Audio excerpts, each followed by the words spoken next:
IG Sindh तरफ़ां सहाफ़ियुनि ते दाख़िल केस जी जाच लाइ ज़ोनल ऐं रेंज सतह ते कमेटियूं क़ाइमु कयूं वयूं।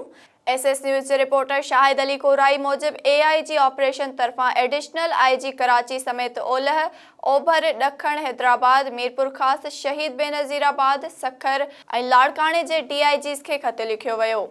ख़त में चयो वियो आहे त हैदराबाद में IG सिंध तरफ़ां सहाफ़ियुनि ते दाख़िल केसनि जी जाच लाइ ज़ोनल ऐं रीजन सतह ते कमेटियूं क़ाइमु कयूं वयूं। SS न्यूज़ जे रिपोर्टर शाहिद अली कोराई मूजिबि AIG ऑपरेशन तरफ़ां एडिशनल IG कराची समेत ओलह, ओभर, ॾखण हैदराबाद, मीरपुर ख़ास, शहीद बेनज़ीराबाद, सखर ऐं लाड़काणे जे DIGs खे ख़त लिखियो वियो। ख़त में चयो वियो आहे त हैदराबाद में IG सिंध आॾो सहाफ़ियुनि केसनि वारो मामिलो उथारियो ऐं केसनि जी जाच लाइ ज़ोनल या रीजन सतह ते कमेटियूं ठाहिण जो मुतालबो कयो। ख़त मूजिबि ज़ोनल रीजन सतह ते कमेटियूं ठाहियूं वयूं। हर कमेटी जो चेयरमैन लाॻापियल DIG हूंदो।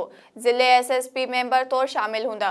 लाॻापियल रेंज ऐं ज़ोन जे प्रेस क्लब जो सदर ऐं जनरल सेक्रेटरी ऐं ह्यूमन राइट्स कमीशन जो रीजनल सरबराह मेंबर तौरु शामिल हूंदा। ख़त में वधीक चयो वियो आहे त शिकायतुनि जो जाइज़ो वठण लाइ कमेटियुनि जा इजलास बाक़ाइदगीअ सां थींदा। हर कमेटी मुतासिर रिपोर्टर, फरियादी ऐं जाच ऑफिसर खे बि सबर सां ॿुधंदी। हर कमेटी केस खे मेरिट ते निपटाइण लाइ लाॻापियल SSP खे सिफ़ारिशूं पेश कंदी।